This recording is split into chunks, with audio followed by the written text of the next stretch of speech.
Hello dear student. सो आज का हमारा नया लेक्चर रहेगा इंडियन पॉलिटी। इससे पहले हमने वेस्टर्न पॉलिटिकल थिंकर्स पढ़ा है, जिसमें अभी वो ऑन गोइंग है, ठीक है, कंप्लीट नहीं हुआ है, जिसमें हमने प्लेटो एंड एरिस्टोटल स्टार्ट कर दिया है। एरिस्टोटल ऑलमोस्ट कंप्लीट हो चुका है। उसके बाद Machiavelli and other political thinkers आएंगे, जिनके बारे में हम डेप्थ में चर्चा करेंगे, उनके पॉलिटिकल आइडियाज़, उनके फिलोसफिकल आइडियाज़। जैसे कि मैंने बताया, मैंने उसमें ज़्यादा पॉलिटिकल आइडियाज़ में ही रहा हूँ, क्योंकि आपके एग्जाम पर्सपेक्टिव से पॉलिटिकल आइडियाज़ ज़्यादा इंपॉर्टेंट है, फिलोसफी में मैं गया नहीं हूँ। एंड उसके बाद आज हमने शुरू किया है इंडियन पॉलिटी। लेकिन इंडियन पॉलिटी को पढ़ने से पहले कुछ की कॉन्सेप्ट होते हैं जिन्हें हमें जानना जरूरी है। मैं आपको सीधे ये नहीं पढ़ाऊंगा कि आर्टिकल फर्स्ट में क्या है, प्रेसिडेंट कैसे इलेक्ट होते हैं, ठीक है, प्रेसिडेंट रूल क्या होता है, एवरीथिंग मैं ऐसे नहीं पढ़ाऊंगा। पहले हम ये जान लेंगे कि जो की कॉन्सेप्ट होता है जिन्हें समझना है। जैसे हम पढ़ने जा रहे हैं कॉन्स्टिट्यूशन को। संविधान क्या है? सुप्रीम लॉ ऑफ लैंड है, ठीक है, हमारी पूरे देश का सुप्रीम लॉ है। उस लॉ के जानने से पहले ये तो जान लें कि कॉन्स्टिट्यूशन क्या है, राइट। स्टेट क्या होता है, नेशन क्या होता है, ठीक है। अदर अदर फंक्शन, स्टेट का क्या फंक्शन है, कौन ज़्यादा पावरफुल है, स्टेट पावरफुल है या गवर्नमेंट ज़्यादा पावरफुल है, गवर्नमेंट क्या होती है, ठीक है। तो ये जो बेसिक टर्मिनोलॉजीज है ना, इनको पहले जान लेते हैं, ठीक है। स्टेट क्या होता है, नेशन क्या होता है। तो without wasting a single moment सीधे स्टार्ट करते हैं, बात करते हैं, शुरुआत करते हैं स्टेट से। सो स्टेट क्या होता है? देखो, स्टेट क्या है, एक रेशनल कॉन्सेप्ट है। यहाँ पर डेफिनेशन लिखी हुई है, मैं फिर आऊंगा इसमें, उससे पहले मैं आपको थोड़ा समझा रहा हूँ, ठीक है। आप उसको मत पढ़ना जो वहाँ पर लिखा हुआ है बगल पर, यहाँ पर सॉरी, इस साइड, ठीक है। आप बस मेरे को फोकस करो, जो मैं बोल रहा हूँ उसको सुन लो पहले। आप जो मैं कह रहा हूँ उसको लिखते भी रहना, ऐसा नहीं कि जो यहाँ पर लिखा है वही आपने नोट करना है। जो मैं कह रहा हूँ, क्योंकि सभी मैं यहाँ लिख दूंगा तो लेक्चर तो फिर मैं एक एक करके इसको पढ़ते हुए थोड़ा बोलूंगा, राइट। ये आपके की कॉन्सेप्ट रहेंगे जो आपको एग्जाम से पहले रिवीजन में हेल्प करेंगे, जो यहाँ पर सब कुछ लिखा हुआ है। लेकिन कुछ जो मैं बोल रहा हूँ वो भी आपको नोट ही करना है, ठीक है। तो पेन और कॉपी लेके तैयार रहिए। तो शुरुआत करते हैं, स्टेट क्या होता है। देखो, स्टेट को समझने से पहले उसकी एक बेसिक डेफिनेशन हम बना लें, वो ज़्यादा बेटर है। तो स्टेट क्या होता है? एक रेशनल कॉन्सेप्ट होता है जो हमें एक्चुअल में दिखाई देता है हमारे आसपास। समझ में बात आ रही है? कहने का मतलब है, स्टेट के चार कंपोनेंट होते हैं जो कि हमें एग्जाम पर्सपेक्टिव से दिमाग में रखने हैं, ठीक है। स्टेट दिखाई देता है से मेरा सीधा मतलब ये है कि स्टेट एक रेशनल कॉन्सेप्ट है, एक रियल कंस्ट्रक्ट है, ठीक है, जो एक्चुअली में हमारे पास है, हमें दिखाई देता है आसपास। जिसके चार कंपोनेंट से स्टेट की डेफिनेशन बनाई गई है। क्या? पहला है पॉपुलेशन, दूसरा है टेरिटरी, तीसरा है गवर्नमेंट एंड चौथा है सोवर्निटी। इंडिविजुअली इनके बारे में चर्चा करते हैं। देखो, स्टेट में जो पहला कंपोनेंट है उसका पॉपुलेशन। पॉपुलेशन क्या होती है, ठीक है। तो पॉपुलेशन दो चीजों से मिलकर बनी होती है, citizens and non citizen. Citizen के पास मैक्सिमम राइट्स होते हैं, नॉन सिटीजन के पास लिमिटेड राइट्स होते हैं। आई बात समझ में? ठीक है।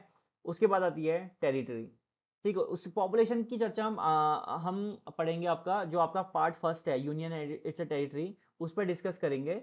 क्योंकि पार्ट फर्स्ट में ही एंड पार्ट सेकंड में, ठीक है, जो वहाँ से लोग आए थे, पाकिस्तान से लोग आए थे, ठीक है, इंडिया से पाकिस्तान में गए थे, ठीक है, वहाँ एक डोमिसाइल कॉन्सेप्ट आता है, रेफ्यूजी क्राइसिस आया था उस टाइम पे। उन सब की चर्चा करेंगे, ठीक है। Part first and part second दोनों में उसकी चर्चा होगी पॉपुलेशन की, क्लियर है।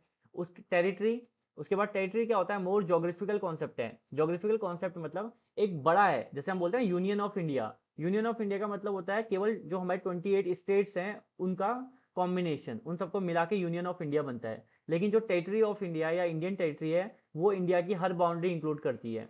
आई बात समझ में? चाहे यूनियन टेरिटरी हो, ठीक है, या वो टेरिटरी जो इंडिया इन फ्यूचर एक्वायर करेगा, इन सबको मिला के जो बनता है वो टेरिटरी ऑफ इंडिया बनती है। ये मोर जोग्राफिकल कॉन्सेप्ट है, क्लियर है बात? ठीक है। उसके बाद आती है गवर्नमेंट। देखो, इन पर अभी मैं इंडिविजुअली आगे भी चर्चा करने वाला हूँ, मैं आपको थोड़ा थोड़ा बेसिक क्रक्स दे रहा हूँ। पहले थोड़ा मेरा पढ़ाने का स्टाइल ही है कि मैं आपको थोड़ा इंट्रोडक्शन दे दूँ। स्टेट क्या है कोई पूछे तो आप सीधे बोलना, स्टेट वो है जिसके पास ये चार कंपोनेंट होते हैं। ये चार कंपोनेंट नहीं है तो वो स्टेट नहीं है। इतना आप दिमाग में बैठा दो इस बात को, ठीक है। उसके बाद आती है सोवर्निटी। सोवर्निटी मीन्स होती है संप्रभुता। संप्रभुता का मतलब है सुप्रीम पावर, इंटरनली और एक्सटर्नली, क्लियर है। Means the power to take decision without any internal और एक्सटर्नल इन्फ्लुएंसेस, मतलब कि आप कोई इंडिया एज ए कंट्री उसे कोई इन्फ्लुएंस नहीं कर सकता अपने डिसीजन लेने के लिए, चाहे वो एक्सटर्नल फैक्टर्स हो चाहे वो इंटरनल फैक्टर्स हो। अब ये 100% ट्रू नहीं होता, आप जानते हैं एक्सटर्नल फैक्टर भी मैटर करते हैं और इंटरनल फैक्टर भी मैटर करते हैं, लेकिन इंडिया सुप्रीम है, ठीक है, मतलब सोवरेन है, अपने डिसीजन लेने के लिए उस पर कोई एक्सटर्नल फैक्टर इतना ज़्यादा उसे बाध्य नहीं कर सकता अपने डिसीजन लेने के लिए, और इंटरनल फैक्टर भी बाध्य नहीं कर सकता। जैसे आप एग्जांपल ले सकते हो नॉर्थ कोरिया का, ठीक है, वो कुछ भी कर देता है, लेकिन वो भी डरता है कहीं ना कहीं किसी बड़े इंसिडेंट के लिए, ठीक है, कहीं ऐसा तो नहीं कि वो सीधे न्यूक्लियर बम कहीं फेंक दे, राइट। तो इंटरनल और एक्सटर्नल फैक्टर दोनों मैटर करते हैं हर चीज़ के लिए। आई होप आपको समझ में आया होगा। तो इन शॉर्ट क्या है, देखो स्टेट क्या है, अगर कोई सीधे पूछे स्टेट क्या है, एक रेशनल कॉन्सेप्ट है जो एक्चुअल में रियल में हमको दिखाई देता है। अगर जो शब्द मैं बोल रहा हूँ ना ये ध्यान रखना, एक रेशनल कॉन्सेप्ट है, रियल कॉन्सेप्ट है, ठीक है, जो एक्चुअल में हमको दिखाई देता है, ठीक है, जिसके 4 कंपोनेंट होते हैं, population, territory, government, sovereignty. So next एक टर्म मैं बताना भूल गया था, गवर्नमेंट। गवर्नमेंट मैंने बोला था आगे उस पर चर्चा करनी है, इन डेप्थ उसका एनालिसिस करना है, तो मैं थोड़ा गवर्नमेंट के बारे में बताता हूँ। गवर्नमेंट क्या है, ये एक सेट है lots of ministry and department का, इन शॉर्ट, ठीक है, जो एक्चुअल में पावर एक्सरसाइज करती है। जो मैक्सिमम पावर होती है इन थ्योरी, जो कॉन्स्टिट्यूशन में लिखी गई है, वो किसके लिए लिखी गई है, वो स्टेट के लिए लिखी गई है। आई बात समझ में। लेकिन उस पावर को एक्सरसाइज कौन करता है, गवर्नमेंट। आप आपसे कोई पूछेगा कि स्टेट कहाँ है, ठीक है, स्टेट के क्या फंक्शंस हैं, तो जो स्टेट के फंक्शंस हैं उसको एक्सरसाइज कौन करता है, एक्चुअली में गवर्नमेंट एक्सरसाइज करती है। आई होप आपको समझ में आया होगा, ठीक है। तो स्टेट क्या है, इन 4 पॉइंट्स, इन 4 कंपोनेंट्स का कॉम्बिनेशन है, ठीक है। ये एक रियल कॉन्सेप्ट है जिसे हम अपनी आंखों से देख सकते हैं आसपास, यही सब स्टेट है। क्लियर है। स्टेट क्या करता है, unity, unity in diversity promote करता है। मान लो कोई बंदा इंडिया में नहीं मानता है, इंडिया की कॉन्सेप्ट में नहीं मानता, वो चाहता है कि इंडिया टूट जाए, ठीक है, ऐसे नक्सलिज्म आया, ठीक है, बहुत सारे ऐसे लोग हैं कंट्री में जो इंडिया को ब्रेक करना चाहते हैं। आई बात समझ में, आई वो समझ पा रहे होगे। अगर वो लोग इंडिया को ब्रेक करना चाहते हैं तो उनको कौन रोकेगा, उनको गवर्नमेंट रोकेगी, गवर्नमेंट यानी कि स्टेट। आई बात समझ में। तो कहने का मतलब यह है कि जो स्टेट है वो अथॉरिटी इम्पोज करेगा, मतलब कि जो लोग हैं उनको ज़बरदस्ती एज ए इंडियन सिटीजन होने के लिए, उनके उनके अंदर बदलाव लाने के लिए उन पर जो रूल है वो इम्पोज करवाएगा, ताकि अदर लोगों की जो फ्रीडम है वो एंक्रोच ना हो। आई होप आपको समझ में आ रहा होगा। क्लियर है। सो स्टेट क्या करता है, इम्पोज करता है, ठीक है, इम्पोज करता है ताकि लोगों के अंदर एक इक्वलिटी रहे, ताकि लोगों के अंदर भय ना रहे कि कोई भी किसी को मार दे, ठीक है, वो काम कौन करता है, स्टेट करता है, ठीक है। और स्टेट की पावर को कौन एक्सरसाइज करता है, गवर्नमेंट करती है। आई होप आपको समझ में आ रहा होगा, ठीक है। तो स्टेट क्या है, यूनिटी इन डाइवर्सिटी प्रमोट करता है, चाहे आप चाहो या ना चाहो कि इंडिया के आप पार्ट हो। अगर आप इंडिया में रह रहे हो लेकिन आप इंडिया से नफरत करते हो, आप इंडिया में रह रहे हो और आप इंडिया से नफरत करते हो, लेकिन फिर भी आप स्टेट कहेगा कि आपको मानना पड़ेगा, अगर आप यहाँ रह रहे हो तो आपको इंडिया के रूल फॉलो करने पड़ेंगे, वो स्टेट फॉलो करवाएगा आपसे। आई बात समझ में, ठीक है। तो ये इम्पोज करेगा, एक्सटर्नली इम्पोज किया जाता है। क्लियर है। चाहे आपके मन में कुछ भी चल रहा हो, नफरत चल रही हो या प्यार चल रहा हो, अगर नफरत चल रही है तो स्टेट इम्पोज करवाएगा, स्टेट आपको लाइन में लेके आएगा। आई होप आपको समझ में आ रहा होगा। तो एक्सटर्नल फैक्टर है, चाहे आप किसी भी आप तमिल हो, ठीक है, आप तेलुगु हो, आप महाराष्ट्रियन हो, मराठी हो, ठीक है, आप पहाड़ी हो, आप गुजरात से हो, ठीक है, अलग अलग स्टेट की अलग अलग फीलिंग्स हैं। स्टेट्स बोला मैंने, हाँ स्टेट नहीं बोला। अलग अलग स्टेट्स की अलग अलग फीलिंग है, लेकिन ये एक दूसरे से कनेक्टेड फील करते हैं। क्यों, क्योंकि ये सब क्या है, इंडियन है, और इनको कनेक्ट, अगर कोई जैसे तमिल में द्रविडियन स्टेट बनाने की बात होती है, ठीक है, तो वो अलग होने की बात करता है। अलग अलग स्टेट की अपनी अपनी मीन्स ख्वाहिशें हैं, ताकि मतलब कुछ स्टेट की है, ठीक है, तो उनको जो काबू में लाने का काम कौन करेगा, सेंटर करेगी। सेंटर मतलब कौन, स्टेट। जो एक्चुअली में स्टेट की पावर एक्सरसाइज करता है वो है गवर्नमेंट। आई होप आपको समझ में आ रहा होगा, ठीक है। तो यूनिटी इन डाइवर्सिटी प्रमोट करता है कौन, स्टेट। अलग अलग लोगों को एक रखता है स्टेट, समझ रहे हो, स्टेट्स को एक एक करके एक बनाता है कौन, स्टेट, और उसको एक्सरसाइज कौन करता है, गवर्नमेंट करती है। आई होप आपको समझ में आ रहा होगा। तो मैंने यहाँ मेंशन नहीं किया है, आप बस इट इज़ इम्पोज्ड मैंने लिखा हुआ है, आप एक पॉइंट और लिखना, it promotes unity in diversity. उसके बाद जो नेक्स्ट कॉन्सेप्ट है उसमें सीधे कूदते हैं, नेशन। अच्छा, नेशन की यहाँ पर डेफिनेशन लिखी हुई है, बट मैं आपको थोड़ा अपने तरीके से नेशन का कॉन्सेप्ट समझाऊं। देखो नेशन क्या होता है, नेशन एक मेंटल कंस्ट्रक्ट है, ठीक है, हमारी साइकोलॉजिकल कॉन्सेप्ट है, या इसे बोलेंगे हम, ये एक आइडल कॉन्सेप्ट भी बोल सकते हैं। जो जो मैं बोल रहा हूँ आप लिखते रहना, ये एक आइडल कॉन्सेप्ट है, साइकोलॉजिकल कॉन्सेप्ट है, ठीक है। सो नेशन क्या है, एक मेंटल कंस्ट्रक्ट है which promotes sense of belongingness and feeling of oneness, कि हम सब एक हैं। हमारे मन की फीलिंग कि वी ऑल आर इंडियन, जो है हमारे मन की फीलिंग है, यही नेशन है। अगर अगर मैं, हमारे कंट्री का कोई आदमी अमेरिका में रह रहा है और वो बोल रहा है कि आई एम इंडियन, उसके अंदर इंडिया है, बसा हुआ है वहाँ अमेरिका में, तो इंडिया एज ए नेशन वहाँ तक है, ठीक है। इसकी कोई पर्टिकुलर बाउंड्री नहीं होती है, तभी स्टेट को एक पर्टिकुलर बाउंड्री में सीमित किया गया है। स्टेट की डेफिनेशन बताई थी ना, उसके पास क्या होनी चाहिए, टेरिटरी होनी चाहिए, पॉपुलेशन होनी चाहिए, सोवर्निटी होनी चाहिए, ठीक है, और गवर्नमेंट होनी चाहिए। लेकिन नेशन की ऐसी कोई स्पेसिफिक चीज़ नहीं है, नेशन बेस्ड होता है कल्चर पर, मतलब किसी चीज़ से आप कनेक्टेड हो, समझ लो इस चीज़ को, ठीक है। हर कंट्री का अपना एक कल्चर होता है, तभी वो नेशन, जैसे कि कोरियन, जो कोरियन है, वो, कोरिया पूरा एक नेशन है, लेकिन वो 2 स्टेट्स में डिवाइड है, ठीक है, north Korea and south Korea, लेकिन वो बेसिकली क्या है, कोरियन है। जैसे जापान हो गया, Japan one nation equals to one state का एग्जाम्पल है, ठीक है। नेशन मतलब होती है हम जापानीज हैं, हमारे अंदर वो फीलिंग है जापानीज की, हम इंडियन है, तो इंडिया, अगर कोई जापान का बंदा इंडिया में है और उसके अंदर ये फीलिंग है कि आई एम जापानीज, तो Japan as a nation India तक फैला हुआ है, वाइस वर्सा ये भी ट्रू होगा। आई होप आपको समझ में आया होगा। नेशन क्या है, हमारा साइकोलॉजिकल कॉन्सेप्ट है, ठीक है, जो एक्चुअली में रियल कॉन्सेप्ट नहीं, एक आइडल कॉन्सेप्ट है, जो मैंने आपको बताया, जो हमको एक करता है, ठीक है। हमें किस, अब वो एक कैसे भी हो सकता है, कल्चरली हम एक हैं, हिस्टोरिकली हम एक हैं। जैसे इंडिया, इंडिया का क्या कॉन्सेप्ट होगा, हम अलग अलग स्टेट्स में अलग अलग कल्चर्स दिखते हैं आपको, ठीक है। यहाँ कुछ किलोमीटर जाओगे, लैंग्वेज बदल जाती है, लैंग्वेज मतलब बोली जो वो होती है वो बदल जाती है, ठीक है, लेकिन फिर भी हम लोग एक हैं। हमारे अंदर क्या हिस्टोरिकल, हमने खुद इंडिपेंडेंस की लड़ाई लड़ी है, ठीक है, हमने, मतलब आप समझ पा रहे होगे, ठीक है। तो कहने का मतलब ये है कि जो हमारे पूर्वज हैं, ठीक है, उन्होंने हमें इंडिपेंडेंस लाई है हमारे हिस्टोरिकल, हमारे कल्चर के बेस पर, और हम सबको एक किया है। सरदार वल्लभ भाई पटेल जी का सारे स्टेट को एक करना, ठीक है, ये कोई बड़ी बात नहीं थी उस टाइम पे, उस पर भी जाएंगे जब हिस्टोरिकल एस्पेक्ट पढ़ेंगे, लेकिन आई होप आप समझ पा रहे होगे मैं आपको क्या समझाना चाह रहा हूँ, ठीक है। तो नेशन क्या है, इन शॉर्ट एक मेंटल कंस्ट्रक्ट है, हमारी सोच है, हमारी साइकोलॉजिकल वे है सोचने का, कि हम इंडियन हैं, हम सब एक हैं, इसकी कोई पर्टिकुलर बाउंड्री नहीं है। India as a nation America तक होगा, अगर वहाँ कोई बंदा सोच होगा I am Indian, vice versa for, ये ट्रू है सारी कंट्रीज़ के लिए, ठीक है। स्टेट आप समझ चुके होगे, ठीक है। कंट्री अगर मैं बोलूँ, कंट्री एक जोग्राफिकल वर्ड है, और आपका स्टेट एक पॉलिटिकल वर्ड है, इतना ही डिफरेंस है दोनों पर, ठीक है। तो आई होप आपको समझ में आया होगा जो मैंने बताया, ठीक है। कोई डाउट है इसमें तो आप मेरे से कमेंट बॉक्स में ज़रूर पूछ सकते हैं, लेकिन मैं आपको यहीं पर अभी दोबारा समझा देता हूँ। और मैंने जैसे बताया कि स्टेट में क्या होता है, स्टेट हमें क्या प्रमोट करता है, यूनिटी इन डाइवर्सिटी, लेकिन नेशन क्या करता है, unity through uniformity proof, unity through uniformity follow करवाता है। कैसे, यूनिटी थ्रू यूनिफॉर्मिटी का मतलब वी ऑल आर इंडियन, चाहे हमारा कल्चर कुछ हो, कुछ भी हो, लेकिन हम सब क्या हैं, भारतीय हैं, हम सब क्या हैं, इंडियन हैं। तो यह है यूनिटी थ्रू यूनिफॉर्मिटी, कि यूनिफॉर्म हो चुके हैं हम, हमारी यूनिफॉर्म से जो यूनिटी बनी है, दैट इज नेशन, ठीक है। लेकिन स्टेट क्या है, अलग अलग कल्चर के लोग आपस में एक हैं। स्टेट की डेफिनेशन, अलग अलग कल्चर के लोग, डाइवर्स, इंडिया एक क्या है, डाइवर्स कंट्री है, सबके अलग अलग कल्चर है, लेकिन वो फिर भी एक है, ठीक है, ये स्टेट है।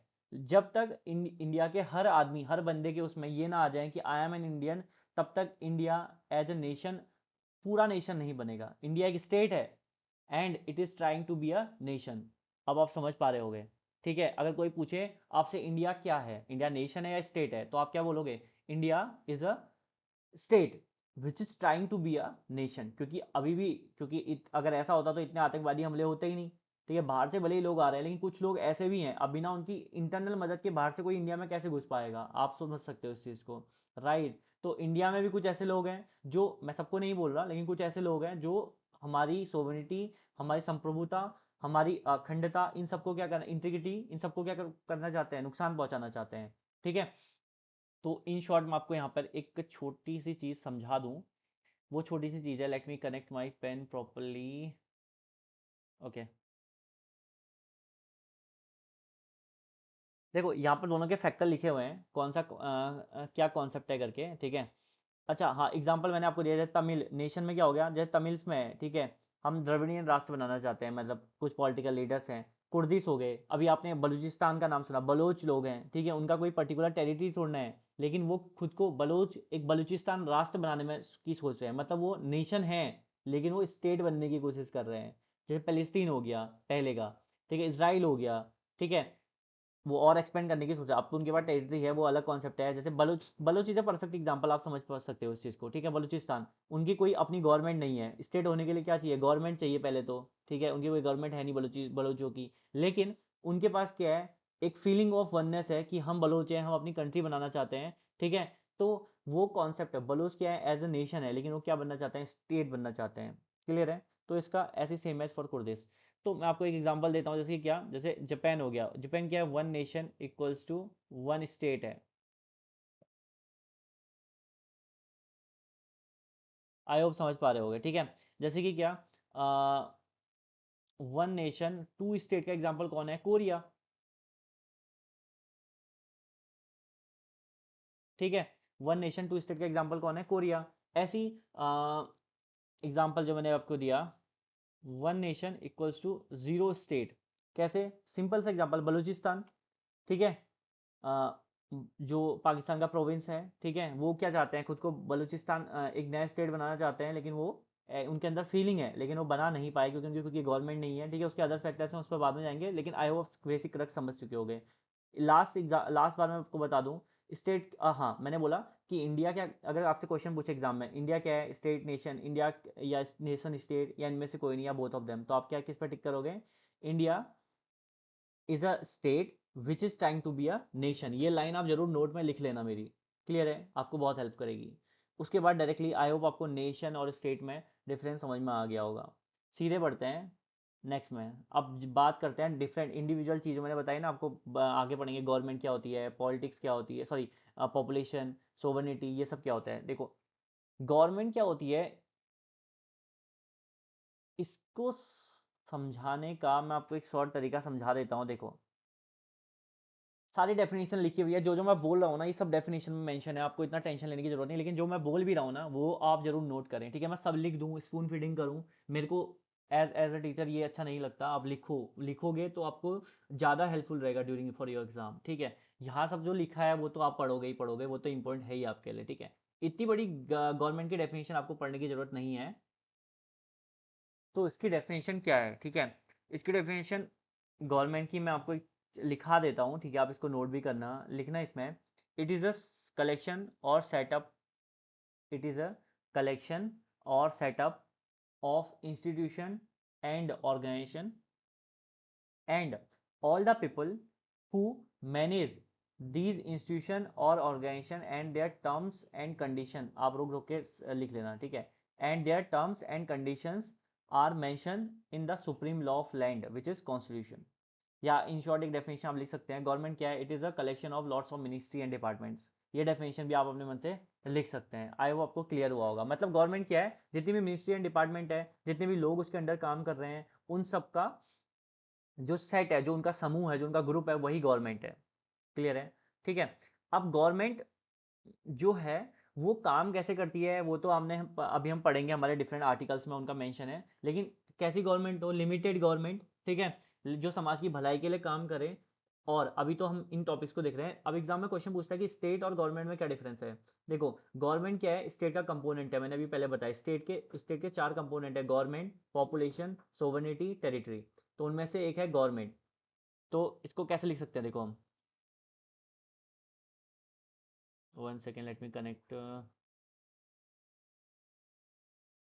ये एक बड़ा सर्कल हो गया, इसके अंदर एक छोटा सर्कल हो गया।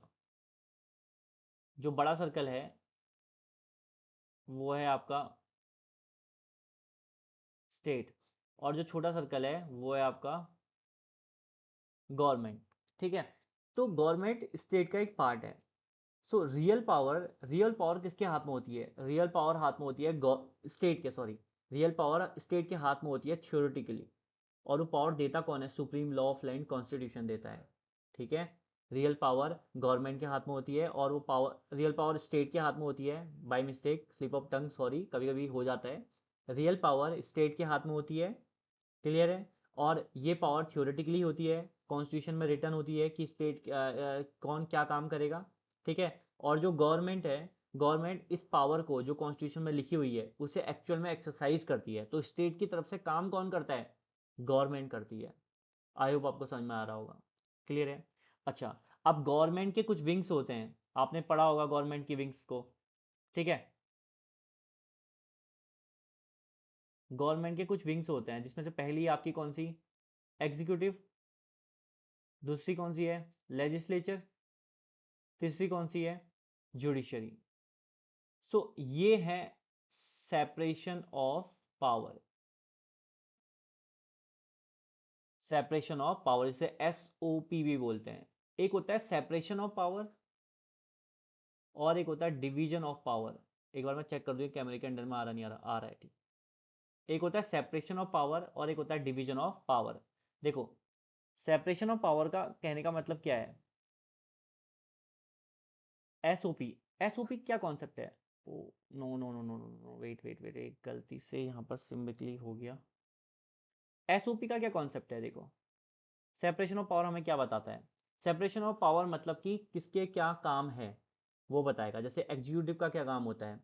जो कानून बनाया है उसका इम्प्लीमेंटेशन करना, उसको लागू करना, ठीक है। लेजिस्लेचर का क्या काम होता है? कानून बनाने का काम होता है। जुडिशरी का क्या काम होता है? जुडिशरी का काम क्या होता है? अगर कोई कानून किसी भी नागरिक के, पहले तो बात तो न्याय देना होता है, ये तो आप समझते हो इस चीज़ को, ठीक है। जुडिशरी का काम होता है न्याय देना। अब एक क्वेश्चन आता है, क्या जुडिशरी स्टेट का पार्ट है या नहीं है? ठीक है, ये मैं आप पर छोड़ रहा हूँ, ठीक है। एक बार सोचना कि जुडिशरी स्टेट का पार्ट होगा या नहीं होगा, ये क्वेश्चन मैं आपको देता हूँ, ठीक है। अच्छा, अब government, executive, legislature and judiciary तीन कंपोनेंट से मिलकर बना है, ठीक है। एंड जो आपका एग्जीक्यूटिव है उसका काम है लॉ का इम्प्लीमेंटेशन करना। लेजिस्लेचर का जो काम है वो है आपका कानून बनाना। एंड जुडिशरी का जो काम है वो न्याय दिलाना, पहली बात, ठीक है। एंड वो चीज़, और मतलब गवर्नमेंट की हरकतों को ध्यान में रखना, जैसे कि क्या, कुछ लॉ अगर गवर्नमेंट ऐसे बनाती है, ठीक है, हमारे पास बहुत सारे ऐसे एग्जांपल्स हैं, केशवानंद भारती केस, बहुत सारे, जो आपके फंडामेंटल राइट्स को रिस्ट्रिक्ट करे, ठीक है। आपके फंडामेंटल राइट्स को अगर रिस्ट्रिक्ट करें तो तो वो लॉ को, उस कानून को जुडिशरी नल एंड वॉइड घोषित कर लेगी, ठीक है। समझ में आया ना? ठीक है, उस पर केस लड़ सकते हैं, ठीक है। वो बात की बात है, मैं आपको बाद में समझाऊंगा, बस इतना याद रखो, इनके तीन काम है, गवर्नमेंट के तीन विंग है जिसके तीन काम मैंने आपको बता दिए हैं, ठीक है। अब एग्जीक्यूटिव भी दो टाइप की होती है, ठीक है। Political, non permanent. Political, non permanent, जैसे कि हमारे पॉलिटिकल लीडर्स हो गए, जैसे क्या हो गए? प्रेसिडेंट हो गए, वाइस प्रेसिडेंट हो गए, प्राइम मिनिस्टर हो गया, ठीक है, काउंसिल ऑफ मिनिस्टर हो गया, अटॉर्नी जनरल ऑफ इंडिया हो गया, ये सारे एग्जीक्यूटिव में आएंगे। आई बात समझ में? ठीक है। उसके बाद पॉलिटिकल नॉन परमानेंट पहला ये, ठीक है। एंड परमानेंट नॉन पॉलिटिकल, जैसे कि आप परमानेंट बोल रहा हूँ, एंड नॉन पॉलिटिकल, उनका कोई पॉलिटिकल बैकग्राउंड नहीं है, जैसे कि IAS ऑफिसर्स हो गए, ठीक है, IAS हो गया, PCS हो गया, ठीक है। ये भी तो कानून का इम्प्लीमेंटेशन करते हैं, राइट। सो लॉ का इम्प्लीमेंटेशन करते हैं, राइट। सो आई होप आप समझ पा रहे होगे मेरा कहने का बेसिक मतलब क्या है, ठीक है। लॉ का इम्प्लीमेंटेशन, एग्जीक्यूटिव दो टाइप के होते हैं, पॉलिटिकल नॉन परमानेंट और परमानेंट नॉन पॉलिटिकल, दोनों मैंने आपको समझा दिए हैं, ठीक है। लेजिस्लेचर क्या होता है आगे चर्चा करनी है हमने। लेजिस्लेचर का काम आपको पता है कानून बनाना, एग्जीक्यूटिव का काम है कानून का इम्प्लीमेंटेशन करना, और जुडिशरी का काम है अगर कोई गलती होती है उसको मतलब किसी का अन्याय होता है उसको न्याय दिलाना। और एक काम मैंने आपको बताया फंडामेंटल राइट्स में, अगर कोई अड़चन, रुकावट लाता है, किसी भी नागरिक के फंडामेंटल राइट्स अगर का उल्लंघन होता है तो उसको न्याय दिलाना, ठीक है। इन शॉर्ट ये है। अब सेपरेशन ऑफ पावर में बता रहा, सेपरेशन ऑफ पावर मतलब होता है एग्जीक्यूटिव का काम, लेजिस्लेचर का काम, जुडिशरी का काम, क्या डिफरेंट हो गया। एक कॉन्सेप्ट आता है डिवीजन ऑफ पावर। अब डिवीजन ऑफ पावर क्या है, किसका क्या काम है, तो ये तो सेपरेशन ऑफ पावर बताएगा। अब वो काम क्या क्या है वो है डिवीजन ऑफ पावर। जैसे कि क्या, स्टेट, जो गवर्नमेंट है, सेंट्रल गवर्नमेंट है, वो किस किस सब्जेक्ट पर लॉ बना सकती है, ठीक है। और जो स्टेट गवर्नमेंट है वो किस किस सब्जेक्ट पर लॉ बना सकती है, ठीक है। एंड जो, और ऐसे कुछ सब्जेक्ट होंगे जिन पर दोनों लॉ बना सकेंगे, ठीक है, जिसे बोलते हैं क्या, यूनियन लिस्ट, स्टेट लिस्ट और कंकरेंट लिस्ट, ठीक है। Division of power, separation of power का मतलब समझे ना। डिवीजन ऑफ पावर मतलब किस किस सब्जेक्ट पर उनके काम उनके काम, कौन कहाँ लॉ बनाएगा, वो उस चीज़ का जो डिवीजन है वो डिवीजन ऑफ पावर है। उनके कामों का जो डिवीजन है वो सेपरेशन ऑफ पावर है। आई होप आपको समझ में आ रहा होगा, ठीक है। मेरे ये एग्जाम्पल को याद रखना, डिवीजन ऑफ पावर का मतलब क्या, जो उनके सब्जेक्ट हैं, किस किस पर कौन कानून बनाएगा, that is division of power. Separation of power मतलब उनके वाले काम, जो उनका एक्चुअल काम क्या है, ठीक है। तो ये बात है। आई होप गवर्नमेंट क्लियर हुआ होगा। अच्छा, अब गवर्नमेंट और स्टेट में डिफरेंस मैं आपको बता रहा हूँ। देखो, हम गवर्नमेंट का अपोज कर सकते हैं, स्टेट का अपोज करेंगे तो देशद्रोही कहलाएंगे। लेकिन आजकल ये होता है, आजकल एग्जाम्पल मैं मुंह से कुछ बोलूंगा नहीं, लेकिन एक बात है कि अगर आप गवर्नमेंट का अपोज करते हो तो आप देशद्रोही कहलाए जाओगे। ऐसा कभी कभी कुछ क्राइटेरिया बन जाए, लेकिन ऐसा एक्चुअल में नहीं हो सकता। आपके पास पूरा राइट है, आप अपनी गवर्नमेंट को क्रिटिसाइज कर सकते हो, गवर्नमेंट का अपोज कर सकते हो, लेकिन आप स्टेट का अपोज नहीं कर सकते। अगर आप स्टेट का अपोज करते हो तो आप देशद्रोही कहलाए जाओगे, ठीक है। तो ये बात आपको आई होप क्लियर हुई होगी। दूसरी बात, क्या स्टेट गवर्नमेंट हो सकती है, गवर्नमेंट स्टेट हो सकता है? हाँ, इमरजेंसी के टाइम पर। इमरजेंसी के टाइम पर सारी की सारी पावर जो थ्योरेटिकली है वो कंप्लीटली किसके पास आ जाएगी, गवर्नमेंट के पास आ जाएगी। क्लियर है? तो government is equals to state उस टाइम पर हम लिख सकते हैं, लेकिन हमेशा क्या होगा, स्टेट बड़ा होगा, गवर्नमेंट छोटी होगी। आई होप आपको समझ में आया होगा। उसके बाद सीधे नेक्स्ट कॉन्सेप्ट पर बढ़ते हैं, कॉन्स्टिट्यूशन। देखो कॉन्स्टिट्यूशन क्या होता है, मैंने कॉन्स्टिट्यूशन के फंक्शन यहाँ पर लिखे हैं, आप पढ़ सकते हो। अच्छा, और उसके की पॉइंट भी मैंने यहाँ डेफिनेशन मेंशन की हुई है। अब संविधान क्या होता है, और एक क्वेश्चन, दो कॉन्सेप्ट आते हैं, एक होता है संविधान, दूसरा होता है संविधानवाद। ठीक है, आई होप आपको आज का लेक्चर पसंद आया होगा, इंटरेस्टिंग लगा होगा, क्योंकि आज नई चीज़ें सीखी हैं। ये जो की कॉन्सेप्ट है ना, ये सारी जो कॉन्स्टिट्यूशन की बुक है उसमें लिखे हुए हैं। अब कॉन्स्टिट्यूशन क्या होता है यही नहीं पता, तो कॉन्स्टिट्यूशन को पढ़ के फ़ायदा क्या। और वैसे भी हम पॉलिटिकल साइंस के स्टूडेंट हैं, तो हमें तो ये चीज़ें पता होनी चाहिए, बेसिक कॉन्सेप्ट पता होना चाहिए, ठीक है। तो बेसिक कॉन्सेप्ट चाहिए, हम आगे बढ़ रहे हैं। तो अब देखिए कॉन्स्टिट्यूशन होता क्या है। कॉन्स्टिट्यूशन देखो होता क्या है, यहाँ डेफिनेशन लिखी है। एक होता है legally sanctified document. Legally sanctified मतलब होता है जैसे अप्रूव किया हो, ठीक है, एक नियमबद्ध तरीके से अप्रूव किया हो, उस डॉक्यूमेंट को क्या बोलेंगे, कॉन्स्टिट्यूशन बोलेंगे, या रूल बुक कह सकते हो आप, ठीक है। उस किसी भी कंट्री का जो सुप्रीम लॉ होगा वही उसका कॉन्स्टिट्यूशन होगा। अब कॉन्स्टिट्यूशन रिटर्न भी हो सकता है, अनरिटर्न भी हो सकता है। इसके बारे में हम फिर चर्चा करेंगे, क्योंकि हमने बहुत ब्रॉड चीज़ें भी पढ़नी है अभी, ठीक है। वहाँ हम इस चीज़ को पढ़ेंगे, रिटर्न कॉन्स्टिट्यूशन, अनरिटर्न कॉन्स्टिट्यूशन, ये सब चीज़ें बाद में ही पढ़ेंगे, लेकिन मैं आपको थोड़ा बेसिक बेसिक डेफिनेशन दे रहा हूँ, ठीक है। और जो मैक्सिमम पावर होती है, जो हम कहते हैं कि स्टेट के पास जो मैक्सिमम पावर है वो कहाँ लिखी गई है, वो कॉन्स्टिट्यूशन में ही लिखी गई है, ठीक है। एंड कॉन्स्टिट्यूशन क्या करता है, कुछ बेसिक गवर्निंग प्रिंसिपल, ऐसा नहीं कि सब कुछ कॉन्स्टिट्यूशन में मेंशन है, बेसिक गवर्निंग प्रिंसिपल हो के साथ साथ बाकी चीज़ भी मेंशन है, ठीक। तो आई होप, और इंडिया का सबसे बड़ा कॉन्स्टिट्यूशन है ये आप जानते हो, ठीक है। रिटर्न कॉन्स्टिट्यूशन का एग्जांपल आप इंडिया ले सकते हो, ठीक है। और अनरिटर्न का आप यूनाइटेड किंगडम, यूके लिख सकते हो, क्लियर है। तो ये सब चीज़ें और भी इसके फैक्टर्स हैं, बट उसमें हम धीरे धीरे बढ़ेंगे। आई होप आपको समझ में आएगा। कॉन्स्टिट्यूशन क्या होता है, एक बेसिक रूल बुक है, जिससे कोई कंट्री कैसे गवर्न होगी ये लिखा जाता है, ठीक है। जो मैं बोल रहा हूँ ये भी आपने लिखना है, यहाँ तो सब मेंशन है, ये शॉर्ट नोट्स आपको मैंने इसलिए बगल में लिख के दिया है, यहाँ पे सॉरी, नोट यहाँ पे, यहाँ पे, यहाँ, ठीक है, कैमरे का अपोजिट हो जा रहा है, तो यहाँ पे, ठीक है, यहाँ पे आपने लिखना है उस चीज़ को, ठीक है। उसके अलावा जो कुछ भी मैं बोल रहा हूँ वो भी आपने लिखना ही है, दैट इज ऑल्सो इम्पोर्टेंट, ठीक है। अच्छा, तो कॉन्स्टिट्यूशन में जो कुछ लिखा है उसको एक्सरसाइज कौन करता है, गवर्नमेंट। थ्योरेटिकली ये सारी पावर किसके पास है, स्टेट के पास है, क्लियर है। स्टेट क्या होता है, जिसके पास वो चार कंपोनेंट होता है, यूनिटी इन डाइवर्सिटी प्रमोट करता है, यूनिटी थ्रू यूनिफॉर्मिटी कौन प्रमोट करता है, नेशन। नेशन क्या है, एक मेंटल कंस्ट्रक्ट है अभी तक जो हमने पढ़ा। कॉन्स्टिट्यूशन क्या है, एक रूल बुक है। एक कॉन्सेप्ट आता है कॉन्स्टिट्यूशनलिज्म, ठीक है, मैंने यहाँ मेंशन किया है या नहीं, I don't know, but let me check, हाँ किया हुआ है ऑलरेडी, या। तो एक होता है कॉन्स्टिट्यूशन, एक होता है कॉन्स्टिट्यूशनलिज्म, हिंदी में बोले तो संविधान एंड संविधानवाद। तो संविधान क्या होता है, रूल बुक है, लीगली सैंक्टिफाइड डॉक्यूमेंट है, ठीक है, रिटर्न भी हो सकता है, अनरिटर्न भी। कॉन्स्टिट्यूशनलिज्म क्या होता है, कॉन्स्टिट्यूशन है थ्योरेटिकल, कॉन्स्टिट्यूशनलिज्म है उसका प्रैक्टिकल इंप्लीमेंटेशन। जैसे या कहीं आप देखते हो कोई कानून बना, ठीक है, तो आप देख रहे हो ना कानून बनते हुए, तो उसका जो प्रैक्टिकल इंप्लीमेंटेशन है उस प्रोसेस को कॉन्स्टिट्यूशनलिज्म कहेंगे, ठीक है। जहाँ कॉन्स्टिट्यूशन एक्चुअल में वर्किंग हो रहा है, जहाँ उसका काम के उसका यूज हो रहा है, कॉन्स्टिट्यूशन में जो चीज़ें लिखी हुई हैं। कॉन्स्टिट्यूशन एक थ्योरेटिकल है, कॉन्स्टिट्यूशनलिज्म एक प्रैक्टिकल है, जो चीज़ें हम देख रहे हैं होते हुए, वो उन जो रूल्स हैं उनको देखते हुए, ठीक है, जो उन रूल्स को देख रहे हैं उनका इंप्लीमेंटेशन देख रहे हैं, वो है कॉन्स्टिट्यूशनलिज्म। आया वो आपको समझ में आया होगा, ठीक है। डेफिनेशन मैंने यहाँ लिखी है, जो की वर्ड्स है ना, की लाइन, वो याद रखना। कॉन्स्टिट्यूशन क्या है, थ्योरेटिकल है। कॉन्स्टिट्यूशनलिज्म क्या है, प्रैक्टिकल है, उसकी प्रैक्टिकल इंप्लीमेंटेशन है। आई होप आपको आज का लेक्चर इंटरेस्टिंग लगा होगा। इसी के साथ हम नेक्स्ट पार्ट भी इसका डेफिनेटली लेके आएंगे। लेकिन आज का लेक्चर थोड़ा ये है कि आपको बेसिक कॉन्सेप्ट आने चाहिए, अगर आते हैं तो अच्छी बात है, लेकिन कुछ नई चीज़ें ही आपको पता लगी होंगी जहाँ तक मुझे ऐसा लगता है। ठीक है, जो की पॉइंट्स हैं हर चीज़ के, वो मैं हमेशा बोलता हूँ कि आपको याद रखने हैं। की पॉइंट्स याद रखोगे कभी भी दिक्कत नहीं आएगी, की पॉइंट्स भूल जाओगे फिर दिक्कत आएगी। याद रखना इस चीज़ को। अच्छा, एक क्वेश्चन मैंने आपको दिया था, एक दूसरा क्वेश्चन मैं आपको देता हूँ। अच्छा, क्वेश्चन क्या था, जुडिशरी स्टेट का पार्ट है या नहीं है, पहला क्वेश्चन। दूसरा क्वेश्चन मैं आपको दे रहा हूँ, हम इंडिपेंडेंट हैं, हम सोवरेन हैं, इसका कहने का क्या मतलब है। हम हम किसके लिए लड़ाई लड़ रहे थे, हम इंडिपेंडेंस के लिए लड़ाई लड़ रहे थे, ठीक है, या हम सोवरेन होने के लिए लड़ाई लड़ रहे थे, हम किस चीज़ की लड़ाई लड़ रहे थे, ये आपके लिए क्वेश्चन रहेगा। ठीक है, आएगा तो कमेंट बॉक्स में ज़रूर लिखें, मेरे को उसका इंतजार रहेगा। जिसने भी कमेंट बॉक्स में लिखा मैं उसको लाइक कर दूंगा, मतलब जिसका आंसर सही होगा उसके लिए लाइक कर दूंगा या राइट लिख दूंगा कमेंट में। ठीक है, सो आई होप आपको लेक्चर पसंद आया होगा। वीडियो पसंद आई तो लाइक करें, शेयर करें, सब्सक्राइब करें चैनल को फॉर मीन्स सपोर्ट करने के लिए। Thanks for watching be political.